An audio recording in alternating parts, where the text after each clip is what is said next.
Welcome to Aastha group of education. आज हम discuss करने वाले हैं अगला क्लोरोफाइसिका मेंबर जो है हमारा कारा को आज हम इसकी मॉर्फोलॉजी, इसके थैलस की संरचना, इसका क्लासिफिकेशन, इसकी कुछ जो इम्पोर्टेंट जातियां हैं उनके बारे में डिस्कस करेंगे। पिछले वीडियो लेक्चर्स के दौरान हमने दो क्लोरोफाइसिका मेंबर, एक तो ओडोगोनियम और साथ ही वोल्वॉक्स, दोनों को कम्प्लीटली स्टडी कर लिया था, जहां पर हमने उसकी बाह्य संरचना, उसका क्लासिफिकेशन तथा उसमें रिप्रोडक्शन या जनन को डिस्कस किया था तथा साथ ही शॉर्ट लाइफ साइकिल भी बनाई थी। आज हम डिस्कस करेंगे कारा। अगर कारा के क्लासिफिकेशन की बात करें तो कारा भी कौन सी फैमिली का मेंबर है या कौन सी क्लास का मेंबर है, तो ये भी क्लोरोफाइसिका मेंबर है। तो इसकी जो क्लास है वह क्या है? क्लोरोफाइसी। अगर इसके ऑर्डर की या गण की बात करें तो इसका जो गण है वह है कारेल्स। अगर फैमिली की बात करें तो फैमिली है इसकी कारेसी और इसका जो जीनस है वह क्या है? कारा। और कारा की अनेक जातियां पृथ्वी की सतह पर पाई जाती है या वाटर बॉडीज में पाई जाती है। हमने अभी अभी देखा जो कारा है कौन सी क्लास का मेंबर है? यह क्लोरोफाइसिका मेंबर है। क्लोरोफाइसिका मतलब हरित शैवाल या ग्रीन एल्गी है यह। तो अगर ग्रीन एल्गी है तो इसमें जो फोटोसिंथेटिक पिगमेंट है वह कौन कौन से पाए जाएंगे? एक तो क्लोरोफिल ए है, क्लोरोफिल बी है और साथ ही बीटा कैरोटीन जैसे पिगमेंट यहाँ पर हमें देखने को मिलेंगे। कौन से pigment? Chlorophyll A, chlorophyll B और बीटा कैरोटीन पिगमेंट हमें देखने को मिलेंगे। साथ ही ये क्लोरोफाइसी है तो ये कैसा शैवाल है? हरा शैवाल है। तो यह कहाँ पर पाया जाता है? तो ये पाया जाता है फ्रेश वाटर के अंदर। कहाँ पर पाया जाता है? फ्रेश वाटर के अंदर या स्वच्छ जल में पाया जाता है, क्योंकि इसकी जो अधिकांश जातियां होती है वह कहाँ पर देखने को मिलेगी? स्वच्छ जल में या फ्रेश वाटर में या अलवणीय जल में देखने को मिलेगी, क्योंकि क्लोरोफाइसिका मेंबर अधिकतर कहाँ पर पाए जाते हैं? स्वच्छ जल में या अलवणीय जल में पाए जाते हैं। अब इसके बाद हम बात करें जो कारा है, इसको स्टोन वर्ट भी कहा जाता है। क्या कहा जाता है? स्टोन वर्ट। क्या कहते हैं इसे? स्टोन वर्ट। स्टोन वर्ट क्यों कहा जाता है? क्योंकि जो कारा का थैलस होता है या कारा की जो प्लांट बॉडी होती है उसकी कोशिकाओं के ऊपर सिलिका तथा कैल्शियम कार्बोनेट का जमाव हो जाता है। किसका जमाव हो जाता है? सिलिका व कैल्शियम कार्बोनेट। क्योंकि जो कारा के जो मेंबर्स होते हैं वह कुछ मेंबर्स कठोर जल में पाए जाते हैं और कठोर जल में क्या होता है? कैल्शियम कार्बोनेट जैसे पदार्थ होते हैं। तो इन कैल्शियम कार्बोनेट और सिलिका का जमाव कारा का जो मुख्य अक्ष होता है या कारा का जो ब्रांचेज होती हैं उनके ऊपर कैल्शियम कार्बोनेट और सिलिका का जमाव हो जाता है, जिसके कारण इनकी जो बाह्य सतह होती है वो पथरीली या खुरदरी हो जाती है। इसी कारण जो कारा होता है इसे क्या कहा जाता है? स्टोन वर्ट भी कहा जाता है। अगर इसकी प्लांट बॉडी की हम बात करें तो प्लांट बॉडी कैसी दिखाई देती है? तो प्लांट बॉडी इक्विसीटम के समान दिखाई देती है।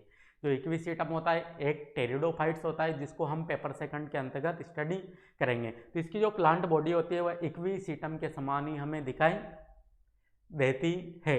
और इक्विसीटम को भी क्या कहा जाता है? स्टोन वर्ट कहा जाता है। और यहाँ पर कारा को भी क्या कहा जाता है? स्टोन वर्ट कहा जाता है।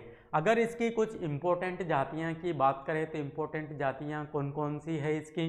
तो इसकी जो कुछ इम्पोर्टेंट जातियाँ हैं वह है एक तो कारा जिम्नोपीटस। क्या है? कारा जिम्नोपीटिस या जिम्नोपीटस। दूसरी जो जाति है वह है कारा फ्रेजिलिस, जो कि कहाँ पर पाई जाती है? गर्म जल में या उष्ण स्रोतों में पाई जाती है। मतलब जो गर्म झरने होते हैं वहाँ पर हमें कारा फ्रेजिलिस जाति देखने को मिलेगी। उसी प्रकार अगर कारा बाल्टिका की बात करें तो कारा बाल्टिका कौन से जल में पाई जाती है? तो ये पाई जाती है खारे जल में या लवणीय जल में हमें देखने को मिलेगी। तो क्लोरोफाइसी के सभी मेंबर ये फिक्स नहीं है कि ये स्वच्छ जल में ही पाए जाए। इसकी कुछ जो जातियां होती है वह खारे जल में या गर्म जल में भी देखने को मिल सकती है। जैसे यहाँ पर कारा बाल्टिका खारे जल में पाई जाती है और कारा फ्रेजिलिस गर्म जल में, या उष्ण जो स्रोत होते हैं या जो गर्म झरने होते हैं उनमें यह हमें देखने को मिलेगी। तो ये हमने की इसके क्लासिफिकेशन की बात और इसका साथ ही डिस्ट्रीब्यूशन भी देखा, और इसको कौन से नाम से पुकारा जाता है, स्टोन वर्ट के नाम से पुकारा जाता है। अब कारा के थैलस की संरचना की अगर हम बात करेंगे, इसकी जो पादप संरचना है, कौन सी संरचना, इसकी जो प्लांट बॉडी होती है उसकी संरचना की बात करें तो हमने देखा है इक्विसिटम के समान दिखाई देता है।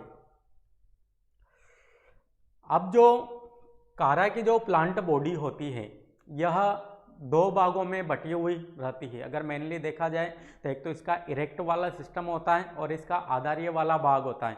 जो इसका आधारीय वाला भाग होता है उसमें तो केवल राइजोइड्स ही पाए जाते हैं जो कि अंडरग्राउंड होता है, मतलब सोयल में या किसी चट्टान पर चिपकी हुई अवस्था में पाया जाएगा। उन्हें तो क्या कहा जाता है, राइजोइड्स कहा जाता है या मूलाबास कहा जाता है। जबकि जो ऊपरी भाग होता है उसमें सीमित वृद्धि वाली शाखा, असीमित वृद्धि वाली शाखा, कुछ स्टिप्लॉइड्स या अनुपर्णक और साथ ही मुख्य अक्ष पाया जाता है। मतलब जो ऊपरी जो वाला जो भाग होता है वह कैसा होता है, एरियल भाग होता है, जो कि वाटर बॉडीज में इधर उधर हिलता हुआ पाया जाता है, क्योंकि इसके जो राइजोइड्स होते हैं उनकी सहायता से किसी चट्टान पर या सोयल में चिपका हुआ रहता है, और बाकी का जो ऊपरी पोर्शन होता है वह वाटर बॉडीज में इधर उधर तैरता हुआ पाया जाता है। और इसकी जो प्लांट बॉडी होती है इसकी जो प्लांट बॉडी होती है इसकी कोशिकाओं में क्या होता है, कुछ वल्कुटीय कोशिकाएं पाई जाती है। मतलब इसकी जो मुख्य अक्ष हैं इनकी कोशिकाओं को देखें तो इनमें कुछ कोटेक्स कोशिकाएं हमें देखने को मिलेगी। साथ ही इनके जो राइजोइड्स हैं वह भी बहुकोशिकीय हैं और राइजोइड्स में त्रियक पट पाए जाते हैं।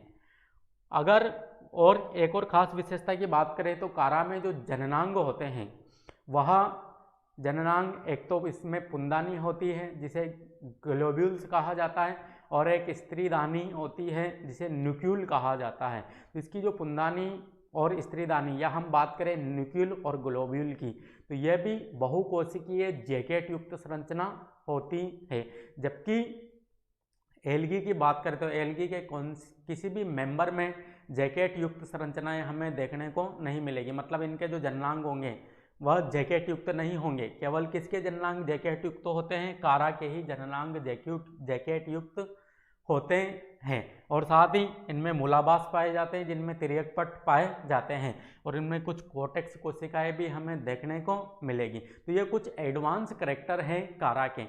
इसी कारण जो कारा है वह सबसे एडवांस एल्गी का मेंबर है जिसमें कुछ ब्रायोफाइट्स के लक्षण भी पाए जाते हैं। कौन कौन से ब्रायोफाइट्स के लक्षण इसमें देखने को मिलेंगे, एक तो मूलाभास का पाया जाना, और मूलाभास में तिर्यक पट का पाया जाना। और मूलाभास कैसे हैं, बहुकोशिकीय हैं। और साथ ही इसके जो जननांग है एक तो ग्लोब्यूल और न्यूक्यूल, वह कैसे हैं, जैकेट युक्त हैं। तो ये जो विशेषताएं हैं ये ब्रायोफाइटा से समानता प्रदर्शित करती है। इसी कारण जो कारा है इसको एल्गी और ब्रायोफाइटा के मध्य की योजक कड़ी या connecting link between algae and bryophytes कहा जाता है। अब इसके बाद बात करते हैं हम इसकी जो पादप काय है या पादप संरचना है या इसका जो थैलस है, इसकी संरचना की हम बात करते हैं तो इसकी संरचना किस प्रकार की हमें दिखाई देती है।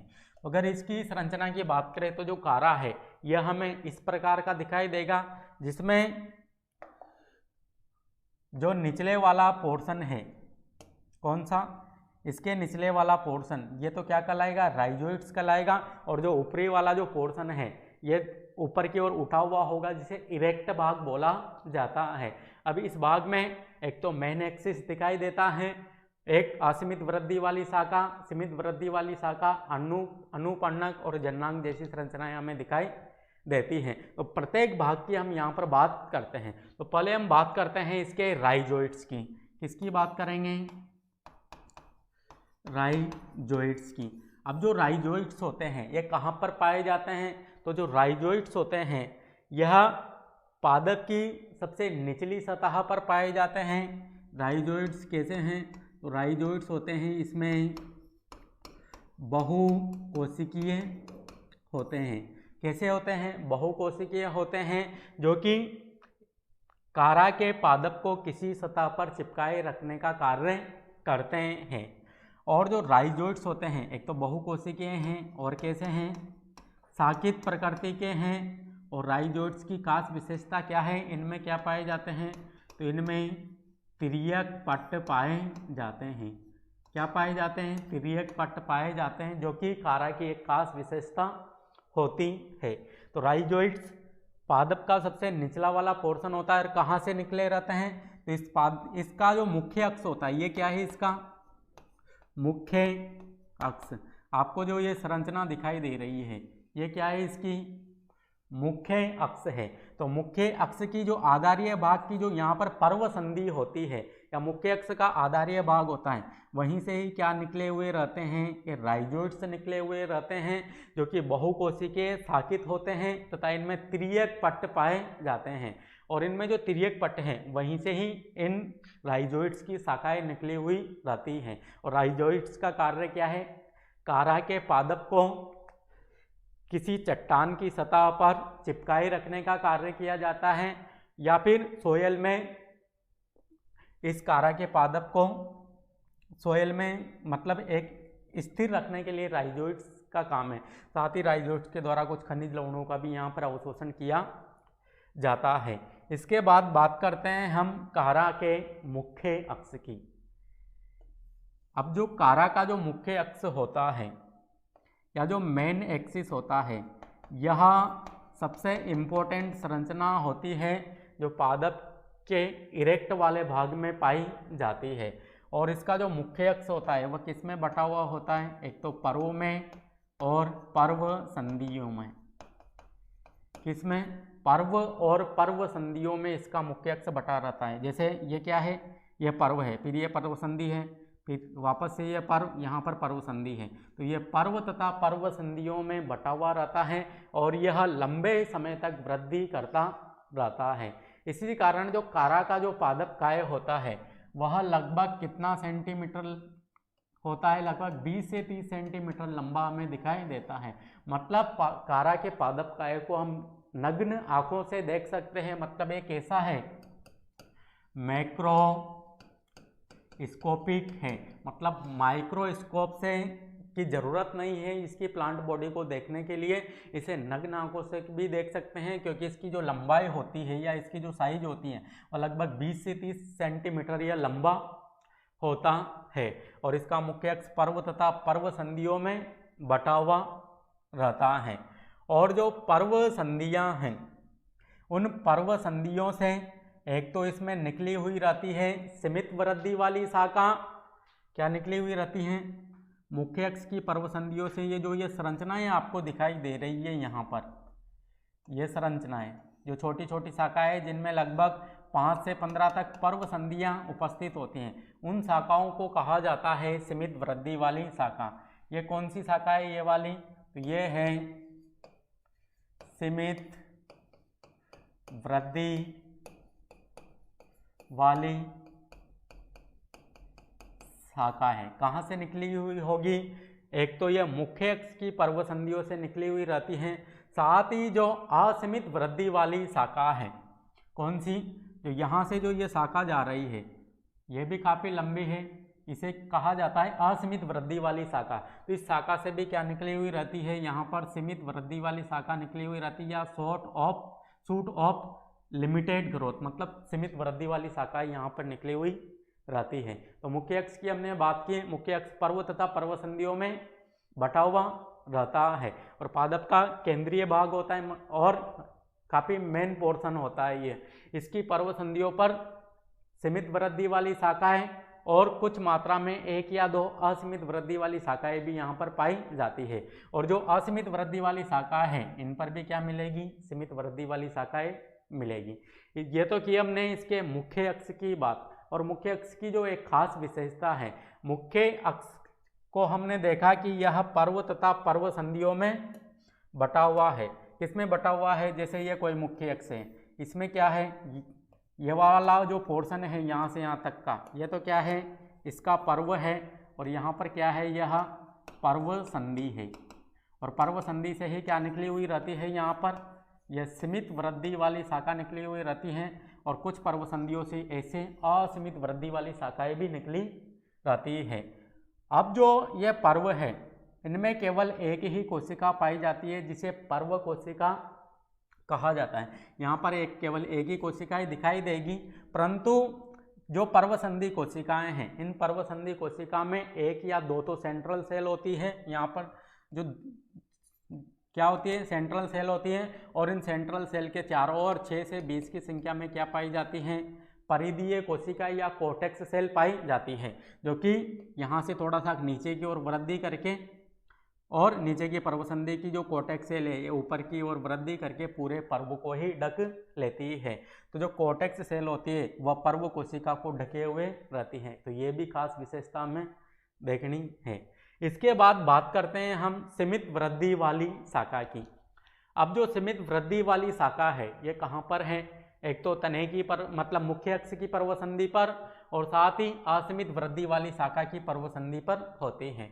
जो सीमित वृद्धि वाली शाखा है इस पर जो यह भी किसमें बटी हुई रहती है, पर्व तथा पर्व संधियों में बटी हुई रहती है। किसमें, सीमित वृद्धि वाली शाखा भी पर्व व पर्व संधियों में बटी हुई रहती है। और जो सीमित वृद्धि वाली शाखा है इस पर अगर हम नोड्स, इंटरनोड्स की संख्या को देखें तो 5 से 15 तक इसमें पर्व संधियां देखने को मिलती है।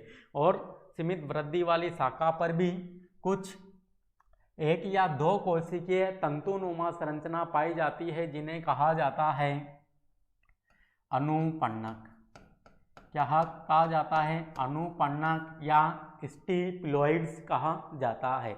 और इनको ही भी इनको क्या कहेंगे, अनुपन्नकों को द्वितीयक पार्श्व कहा जाता है, क्योंकि जो सीमित वृद्धि वाली शाखा है इसे कहा जाता है प्राथमिक पार्श्व या प्राइमरी लैटरल। और प्राथमिक पार्श्व या सीमित वृद्धि वाली शाखा पर जो अनुपन्नक या 1 या 2 कोशिकीय जैसी संरचना पाई जाती है उन्हें कहा जाता है द्वितीयक पार्श्व या अनुपन्नक कहा जाता है, जो कि मेनली या तो सीमित वृद्धि वाली शाखा की आधारीय पर्व संधि पर ही देखने को मिलेंगे या सभी पर्व संधि पर देखने को मिल सकते हैं। और जो अनुपन्नक होते हैं इनमें केवल एक पर्व संधि पाई जाती है। क्या पाई जाती है, इनमें एक पर्व संधि देखने को मिलेगी। तो हमने की यहाँ पर एक तो मुख्य अक्ष की बात, एक सीमित वृद्धि वाली शाखा की बात, साथ ही हमने अनुपन्नक को भी समझा और राइजोइट्स को हमने समझ लिया।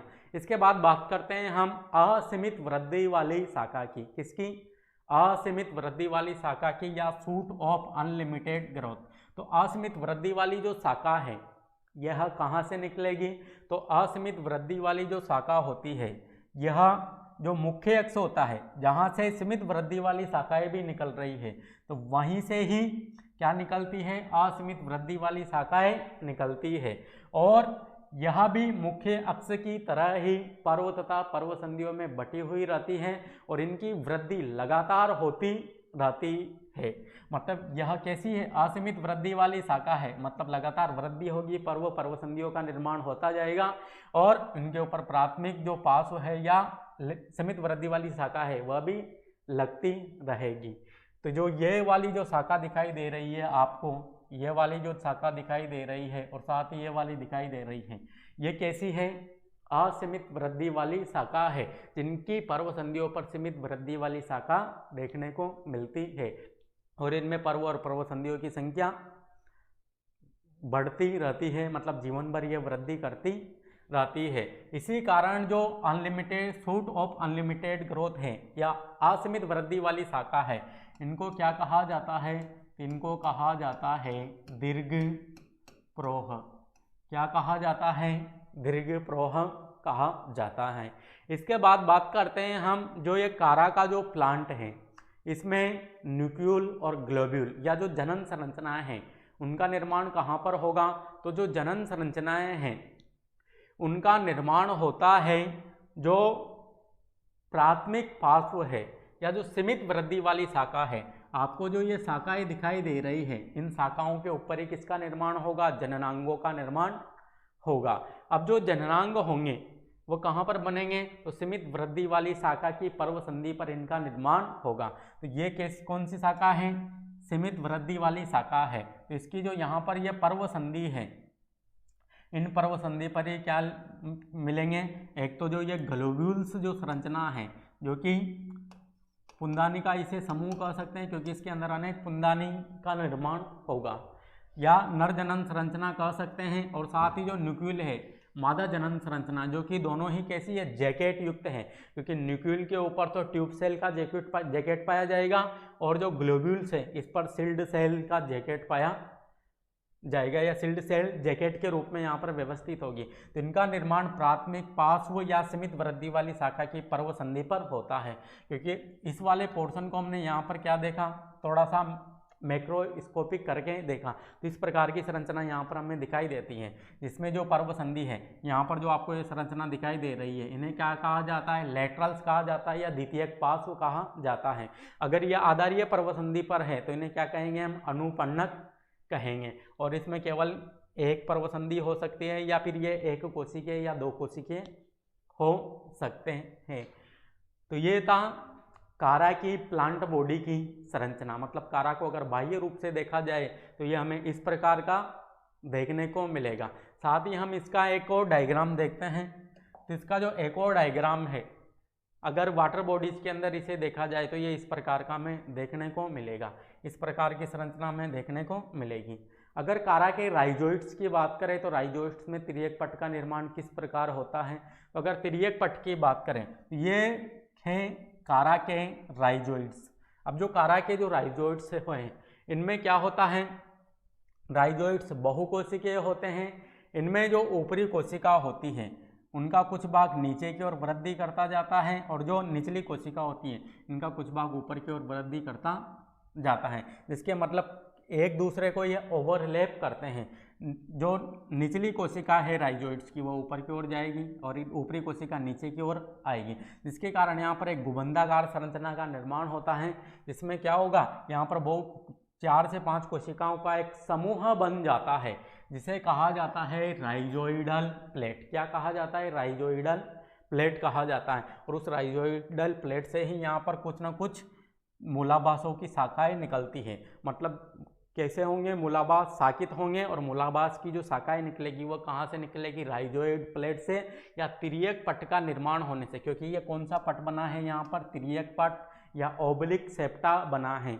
ओब्लिक सेप्टा में 4 से 5 कोशिकाएं समूह के रूप में व्यवस्थित हो जाती हैं, और उस समूह से राइजोइड्स की कुछ शाखाएं निकलती है। इसी कारण हमें जो राइजोइड्स होते हैं वह कैसे होते हैं? बहुकोशिकीय होते हैं। मतलब उनकी जो शाखाएं निकलेगी वह राइजोइडल प्लेट से निकलेगी। और बाह्य रूप से देखा जाए तो कारा का पादप का आपको ऐसा दिखाई देगा। इसके बाद हम बात करते हैं कारा की कोशिकाओं की संरचना के बारे में।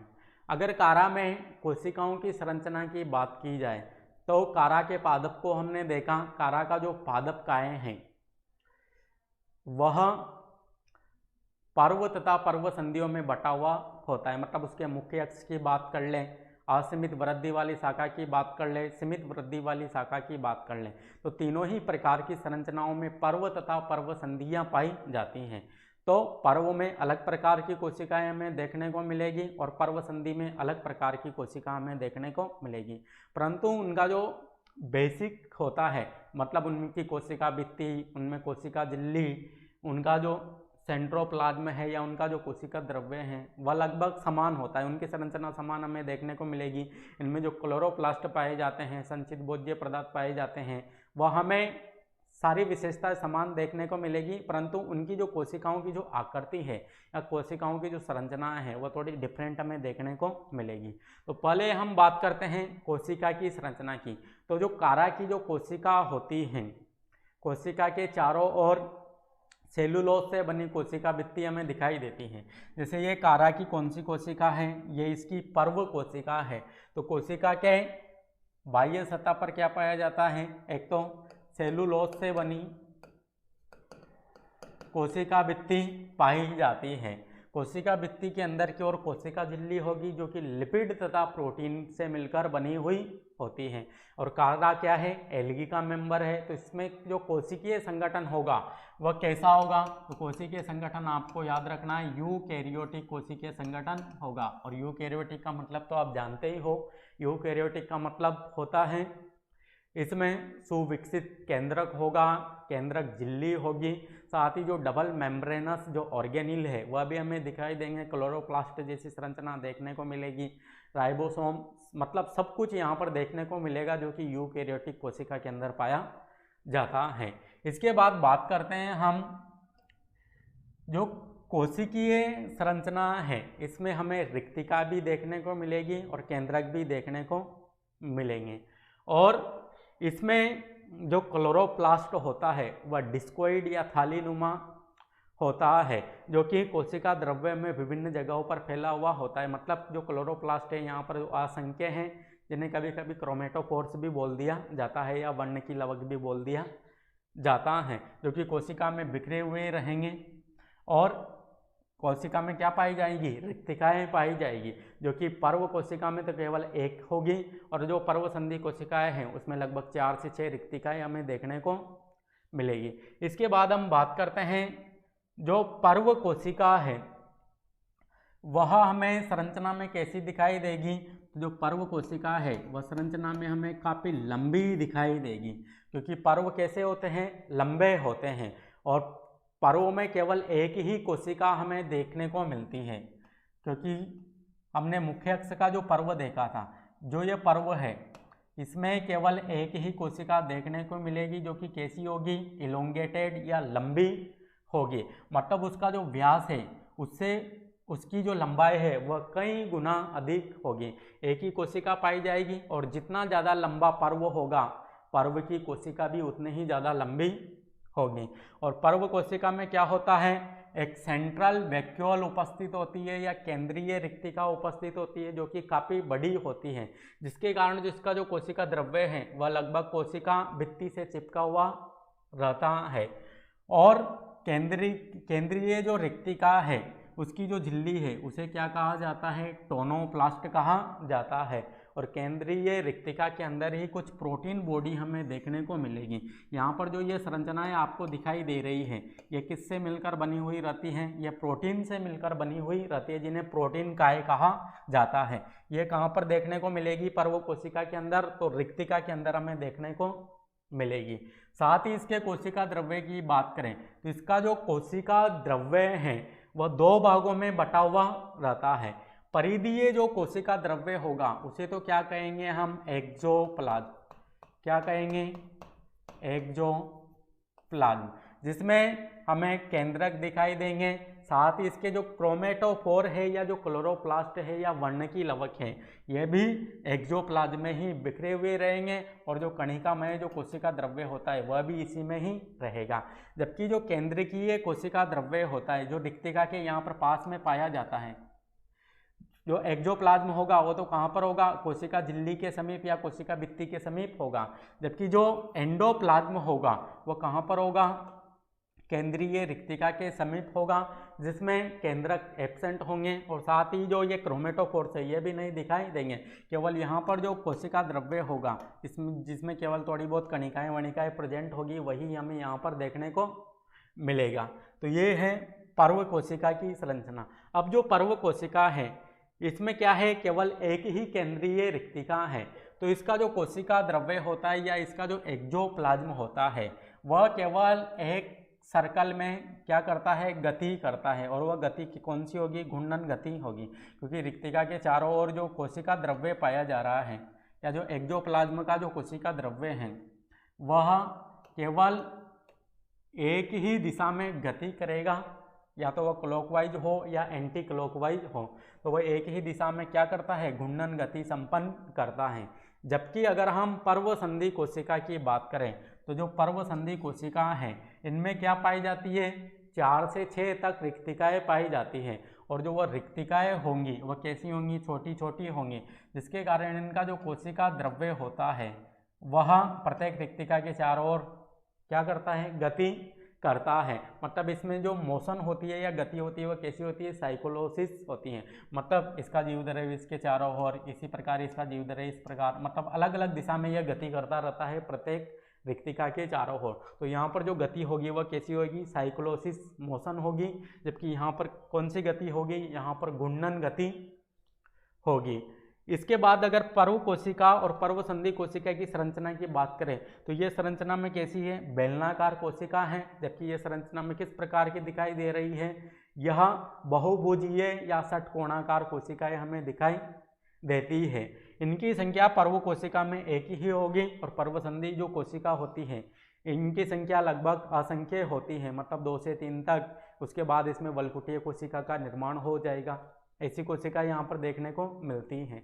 इसके बाद हम बात करें इसमें जो केंद्रक होंगे वह केंद्रक कितने होंगे, तो केंद्रक होते हैं यहाँ पर असंख्य, या लगभग हम बोल सकते हैं 15 से 20 या उससे भी ज़्यादा केंद्रक हमें देखने को मिल सकते हैं। अब इन केंद्रकों का निर्माण किस प्रकार हुआ होगा, तो जैसे जैसे ये पर्व कोशिका अपनी लंबाई में वृद्धि करती जाती है, इसी दौरान इसमें क्या होता है, अमाइटोसिस डिवीजन या असूत्री विभाजन होता है, जिसके कारण इसमें क्या होता है, एक केंद्रक के विभाजन से 2 केंद्रकों का निर्माण होगा, 2 से 4 का। इस प्रकार इनमें केंद्रकों की संख्या बढ़ जाती है और यहाँ पर हमें असंख्य केंद्रक दिखाई देते हैं। जबकि जो पर्व संधि कोशिका होगी इसमें केवल एक ही केंद्रक हमें देखने को मिलेगा। इसमें का भी जो कोशिका द्रव्य है वह एक्टोप्लाज्म एंडोप्लाज्म में बटा हुआ रहेगा, परंतु इसमें जो केंद्रक होगा वह केवल एक ही संख्या में होगा। और इसके भी जो रिक्तिकाएं हैं और जो ये क्रोमेटोफोर्स जो वर्णक है वह कैसे हैं, एक्टोप्लाज्म में वितरित है। जबकि जो एंडोप्लाज्म वाला जो पोर्शन है यहाँ का, इसमें केवल रंगहीन कोशिका द्रव्य हमें देखने को मिलेगा। तो ये थी पर्व कोशिका और पर्व संधि कोशिका की संरचना। अब जो पर्व संधि कोशिका है हमने देखा ये संख्या में कितने भी हो सकती हैं। इनमें 2 तो सेंट्रल सेल होती है और परिधि की तरफ कोर्टेक्स सेल या परिधीय कोशिकाएं होती हैं। और कोर्टेक्स सेल ऊपर की पर्व संधि की कोर्टेक्स सेल नीचे की ओर वृद्धि करती है और नीचे की पर्व संधि की कोर्टेक्स सेल ऊपर की ओर वृद्धि करती है और ये पर्व कोशिका को चारों ओर से घेर लेती है, जिसकी संरचना को हम नेक्स्ट डायग्राम में अध्ययन करेंगे।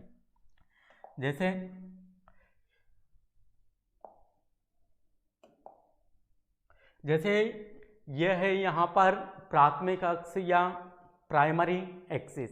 अगर इसकी बात करें तो प्राइमरी अक्ष में यहाँ पर ये जो कोशिका दिखाई दे रही है, यहाँ पर ये कोशिका है पर्व संधि कोशिका। कौन सी कोशिका है, पर्व संधि कोशिका। तो इनमें 1 या 2 तो क्या होती है, सेंट्रल सेल होती हैं और परिधि की तरफ क्या होती है, यहाँ पर कोर्टेक्स सेल या परिधीय कोशिकाएं होती हैं। जैसे यहाँ पर आपको दिख रहा होगा ये कौन सी सेल है, पर्व संधि कोशिका है। इनमें ये 2 तो है, ये कौन सी सेल है, सेंट्रल सेल है। जबकि ये परिधि की ओर की जो कोशिकाएं होती है जिनकी संख्या लगभग 6 से 20 तक होती है, इन्हें कहा जाता है कोर्टिकल सेल या कोर्टेक्स कोशिकाएं। अब ऊपरी भाग की जो कोर्टेक्स कोशिकाएं होती है ये तो किस ओर वृद्धि करती है, नीचे की ओर आती है, यहाँ से यहाँ तक की। यहाँ पर आपको देखने को मिल रही होगी ये क्या है, पर्व संधि है और नीचे भी क्या है, यहाँ पर पर्व संधि है। पर्व संधि में क्या होती है, 2 तो सेंट्रल सेल होती है और परिधि की तरफ क्या होती है, कोर्टेक्स सेल होती है। तो निचली पर्व संधि की जो कोर्टेक्स सेल होती है ये तो ऊपर की ओर ऐसे वृद्धि करती जाती है एक नलिकाकार संरचना के रूप में। जितने भी जो कोर्टेक्स सेल है जैसे यहाँ पर 6 से 20 तक की संख्या में दिखाई दे रही है, ऐसे ही ऊपरी जो पर्व संधि है इसमें भी क्या होगी, 2 तो सेंट्रल सेल होगी और क्या होगी, परिधीय सेल होगी। तो जो परिधीय सेल या कोर्टेक्स सेल होगी वह ऊपरी पर्व संधि की कोर्टेक्स सेल नीचे की ओर वृद्धि करके यहाँ पर क्या हो जाती है, जुड़ जाती है। ज्वाइंट ऑफ फिलामेंट्स या जो कोर्टिकल जो फिलामेंट्स होते हैं वो यहाँ पर आकर जुड़ जाते हैं। और इनके अंदर की ओर क्या है, तो ये क्या है, पूरा ही पोर्शन ये इंटरनोड का या पर्व का है, यहाँ से यहाँ तक का। इनके बीच में इनमें क्या है, केवल एक ही पर्व कोशिका है जिसको कोर्टेक्स सेल के द्वारा घेर लिया है। कोर्टेक्स सेल कितनी है, 6 से 20 की संख्या में है। आधा पोर्शन तो निचली पर्व संधि की कोर्टेक्स सेल के द्वारा और जो आधा पोर्शन है पर्व का वो ऊपरी पर्व संधि की कोर्टेक्स सेल के द्वारा यहाँ पर घेर लिया गया है। तो अगर हम पर्व की टीएस काटते हैं तो पर्व की टीएस हमें किस प्रकार दिखाई देती है, तो एक तो हमें यहाँ पर एक केंद्रीय कोशिका या सेंट्रल सेल दिखाई देती है और इसके चारों तरफ 6 से 20 की संख्या में क्या दिखाई देती है, पर्व मतलब जो कोटेक्स सेल है वह दिखाई देती हैं। अगर पर्व संधि की हम टीएस काटें तो यहाँ पर सेंट्रल सेल और बाकी की चारों ओर क्या दिखाई देती है, परिधीय कोशिकाएं दिखाई देती हैं। परंतु अगर हम मुख्य अक्ष की बात करें तो मुख्य अक्ष में भी हमें इसी प्रकार की संरचना दिखाई देगी। मुख्य अक्ष में भी या तो हम पर्व संधि की टीएस काटते हैं या फिर पर्व की टीएस काटते हैं। अगर पर्व की काटेंगे तो पर्व में तो क्या है, एक ही सेंट्रल सेल है और इसके चारों ओर क्या है, यहाँ पर कौन सी कोशिकाएं दिखाई देगी, कोटेक्स सेल या परिधीय कोशिकाएं दिखाई देगी। अगर इन कोशिकाओं में भी विभाजन हो जाए तो इस प्रकार की संरचनाएं हमें दिखाई देगी, क्योंकि इनमें विभाजन होता रहता है। इस प्रकार की संरचनाएं हमें देखने को मिल सकती हैं। तो ये किसकी कोशिकाएं हैं, तो ये जो पर्व कोशिका है मुख्य अक्ष की, उसकी क्या है, यह टीएस है। इसमें यह तो क्या है, सेंट्रल सेल है और जो ये परिधि की ओर की है इन्हें परिधीय सेल या कोटेक्स सेल कहा जाता है, या फिर इनको हम परिधीय बोल दें और इनके अंदर की सेल को क्या बोल सकते हैं, यहाँ पर ये कोटेक्स सेल है और सेंट्रल सेल केंद्र की होगी। अगर पर्व संधि की हम बात करें तो पर्व संधि में जो सेंट्रल सेल देखने को मिलेगी वो कितनी मिलेगी, यहाँ पर 2 भी मिल सकती हैं या इससे ज़्यादा भी हमें देखने को मिल सकती हैं। तो मेनली तो 2 ही देखने को मिलती है और इन कोशिकाओं के विभाजन से ही यहाँ पर किसका निर्माण होता है, यहाँ पर कोटेक्स सेल का निर्माण होता है। या इन्हें परिधीय कोशिका भी बोला जाता है, या इन्हें कोटेक्स बोलो तो इन्हें क्या बोल दिया जाता है, परिधीय कोशिकाएं बोल दिया जाता है। तो इस प्रकार अगर मुख्य अक्ष की टीएस काटेंगे, मुख्य अक्ष में भी पर्व संधि की, तो पर्व संधि की टीएस हमें इस प्रकार देखने को मिलेगी, जिसमें 2 सेंट्रल सेल होगी, इसके चारों ओर अनेक क्या होगी, कोर्टिकल सेल्स होगी या परिधीय सेल्स होगी, और उसके बाहर की ओर क्या होगी, परिधीय या कोटेक्स सेल्स उपस्थित हो सकती हैं। इसके बाद हम बात करते हैं जो कारा है, इसमें वृद्धि किस प्रकार होती है या वृद्धि हमें किस प्रकार की देखने को मिलेगी कारा के प्लांट के अंदर, मतलब कारा का जो पादप काय है वो वृद्धि किस प्रकार करता है, तो वो वृद्धि करता है एपिकल सेल की वजह से। कारा में जो सेल्स होती है जिन्हें कहा जाता है, या कारा में जो शीर्षस्थ सेल होती है उसे कहा जाता है एपिकल सेल, और इसकी जो शेप होती है वह कैसी है, डोम शेप्ड सेल, मतलब गुबंदाकार कोशिका है। कौन सी कोशिका है ये, गुबंदाकार कोशिका है या डोम शेप्ड सेल है, जिसे एपिकल सेल कहा जाता है, और कारा के पादप काय की सबसे शीर्षस्थ कोशिका होती हैं। अब जो ये एपिकल सेल होती हैं इसमें वैसे तो बहुत सारे क्या होते हैं, अनुप्रस्थ विभाजन होते हैं, जिसके कारण इसमें एक तो यहाँ पर शीर्षस्थ कोशिकाएं रहती हैं और साथ ही नीचे की ओर कुछ तो मतलब एकांतर क्रम में नीचे की ओर एक तो उभय अवतल और उभय उत्तल कोशिकाओं का निर्माण होता है। यह तो कौन सी कोशिका है, उभय अवतल कोशिका। देख लो आप यहाँ पर किस संरचना में दिखाई दे रही है, यह अवतल संरचना में दिखाई दे रही है, और दोनों ही जो साइड से है इसकी, या ऊपर और नीचे से कैसी दिखाई दे रही है, ये अवतल दिखाई दे रही है। तो इस कोशिका को बोलेंगे हम उभय अवतल कोशिका। और इसके नीचे की ओर जो कोशिका है ये दोनों ऊपर और नीचे से फूली हुई है, इसे कहा जाता है उभय उत्तल कोशिका। क्या कहा जाता है, उभय उत्तल कोशिका। तो इन कोशिकाओं का निर्माण एकांतर क्रम में होता है, क्योंकि इसमें क्या होता है, बहुत सारे अनुप्रस्थ विभाजन होते हैं। यहाँ मैंने केवल 2 ही अनुप्रस्थ विभाजन से मैं इसको समझाने का प्रयास कर रहा हूँ, परंतु यहाँ पर जो एपिकल सेल है इसमें बहुत सारे अनुप्रस्थ विभाजन होते हैं, जिसके कारण उभय अवतल और उभय उत्तल कोशिकाओं, बहुत सारी उभय उत्तल और उभय अवतल कोशिकाओं का निर्माण होता है, जो कि एक परत के रूप में यहाँ पर व्यवस्थित रहती है। मतलब यह एक के बाद एक ऐसी ऊपर नीचे व्यवस्थित रहती है। और जो उभय अवतल कोशिका है इसके द्वारा किसका निर्माण होगा, तो इसके द्वारा पर्व संधि का निर्माण किया जाता है, जबकि जो उभय उत्तल कोशिका होती है इसके द्वारा पर्व का निर्माण किया जाता है। और हमको पता है पर्व का निर्माण करने वाली कोशिका में विभाजन नहीं होता है, तो ये कोशिका कैसी है? अविभाजित कोशिका है, जिसमें केवल लंबाई में वृद्धि होगी और लंबाई में वृद्धि करके ये पर्व की लंबाई में वृद्धि करने का कार्य करती है। और यह किसका निर्माण करेगी? पर्व का निर्माण करेगी। तो इन्हें क्या कहा जाता है? पर्व प्रारंभिक कोशिका। क्या कहा जाता है? पर्व प्रारंभिक कोशिका या पर्व इनिशियल सेल कहा जाता है। जबकि जो उभय अवतल कोशिका होती हैं, इसमें क्या होती है? विभाजन की कैपेसिटी होती है और विभाजन की क्षमता के कारण ही ये किसका निर्माण करती है? पर्व संधि का निर्माण करती है। और पर्व संधि का निर्माण करने के कारण इसे पर्व संधि प्रारंभिक कोशिका भी क्या कहा जाता है? इसे पर्व संधि प्रारंभिक कोशिका कहा जाता है। अब इसमें तो विभाजन होना नहीं है, विभाजन होगा तो किसमें होगा? उभय अवतल कोशिका में होगा। इस कोशिका में क्या होता है? बहुत सारे अनुदैर्घ्य विभाजन होते हैं। कौन से होंगे विभाजन? वर्टिकल डिवीजन होंगे या अनुदैर्घ्य विभाजन होंगे, या हम बोल सकते हैं कि लंबवत विभाजन होंगे, जो कि एक दूसरे के समकोण पर होते हैं। पहले एक होगा तो दो कोशिकाएं यहाँ पर हमें देखने को मिलेगी, फिर इन दो में भी वापस से लंबवत विभाजन होगा, जिसके कारण बीच में दो तो क्या बनेगी? सेंट्रल सेल बनेगी। और फिर परिधि की ओर क्या बनेगी? अनेक पेरिफेरल या कोर्टेक्स सेल बनेगी। फिर उन पेरिफेरल सेल से किसका निर्माण हो जाएगा? यहाँ पर एपिकल सेल का निर्माण हो जाएगा, जो कि या तो सीमित वृद्धि वाली शाखा या असीमित वृद्धि वाली शाखा का निर्माण करेगी। तो इस प्रकार इसमें वृद्धि हमें देखने को मिलती है। किसमें? कारा के पादप काये में। किसके द्वारा होगी? एपिकल सेल के द्वारा होगी। एपिकल सेल में पहले क्या होगा? बहुत सारे अनुप्रस्थ विभाजन होंगे, जिसके कारण उभय अवतल और उभय उत्तल कोशिकाओं का निर्माण होगा, जो कि एकांतर क्रम में व्यवस्थित रहेगी। एक दूसरे के ऊपर यह व्यवस्थित होगी, मतलब एक लाइन में यह व्यवस्थित रहेगी ऊपर से नीचे की ओर। और इनमें से उभय उत्तल जो कोशिका है, यह तो पर्व का निर्माण करेगी इलोंगेटेड होकर, और उभय अवतल कोशिका है, इसमें वापस से क्या होंगे?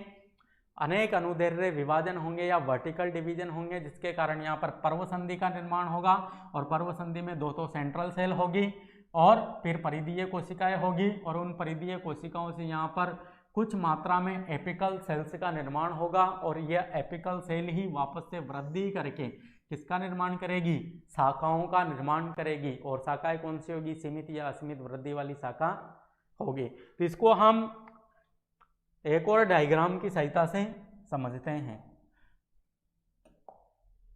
तो अगर हम ग्रोथ की बात करें तो ग्रोथ को हम इस प्रकार से भी यहाँ पर समझ सकते हैं। जैसे जो कारा का जो पादप काय होता है, इसमें क्या होता है? यहाँ पर जो शीर्षस्थ कोशिका है, यह तो क्या है? एपिकल सेल है। अब जो एपिकल सेल है, इसमें बहुत सारे विभाजन हमें यहाँ पर देखने को मिल रहे हैं, जिनमें से आपको यहाँ पर जो ये वाली जो कोशिका है, ये कौन सी कोशिका है? तो ये तो कोशिका है इंटरनोड, मतलब पर्व कोशिका है। जबकि जो उभय अवतल जो कोशिकाएं दिखाई दे रही है, जैसे ये कोशिका है, फिर ये कोशिकाएं हैं, ये वाली कोशिकाएं हैं, ये कौन सी कोशिकाएं हैं? ये पर्व संधि प्रारंभिक कोशिकाएं हैं या उभय अवतल कोशिकाएं हैं। कौन सी कोशिकाएं हैं? उभय अवतल कोशिका है। और इसके द्वारा ही क्या होगा? पर्व संधियों का निर्माण होगा। फिर उनमें भी एपिकल सेल का निर्माण होगा, जो कि अन्य शाखाओं का निर्माण करेगी। जबकि जो ये पर्व कोशिकाएं हैं, यह तो लंबी होकर किसका निर्माण करेगी? पर्व का निर्माण करेगी। तो इस प्रकार इनमें वृद्धि हमें देखने को मिलती है। जैसे यहाँ पर इंटरनोड बन गया, फिर ये नोड है, इन नोड्स ने यहाँ पर क्या बना दी? थोड़ी बहुत कोर्टेक्स सेल है या परिधीय कोशिकाएं हैं। इन परिधीय कोशिका में यहाँ पर जो सेल्स हैं, ये एपिकल सेल्स का समूह बन गया, और इन एपिकल सेल्स ने यहाँ पर ये पूरी की पूरी क्या बना दी? शाखा बना दी। इस शाखा में भी क्या है? पर्व और पर्व संधि कोशिकाओं के समूह हमें दिखाई दे रहे हैं। इसी प्रकार यहाँ पर भी जो पर्व संधि कोशिकाएं, यहाँ पर क्या है? एपिकल सेल्स का समूह है, जिन्होंने क्या कर दिया? अन्य प्रकार की दूसरी शाखा का निर्माण कर दिया, जो कि सीमित या असीमित वृद्धि वाली हो सकती है। इस प्रकार कारा में हमें वृद्धि देखने को मिलेगी। तो आज के लेक्चर्स में हमने एक तो कारा का क्लासिफिकेशन साथ ही कारा के ब्रायोफाइट और एल्गी के मध्य योजक कड़ी होने की विशेषताओं को और कारा का एक विशिष्ट नाम जो कि स्टोन वट है उससे पुकारा जाता है।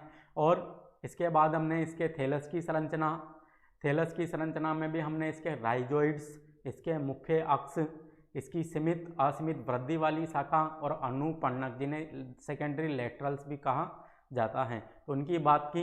इसके बाद हमने कारा की कोशिकाओं की संरचना जिसमें भी दो प्रकार की कोशिकाएं, एक तो इंटरनोड सेल और एक है नोड सेल।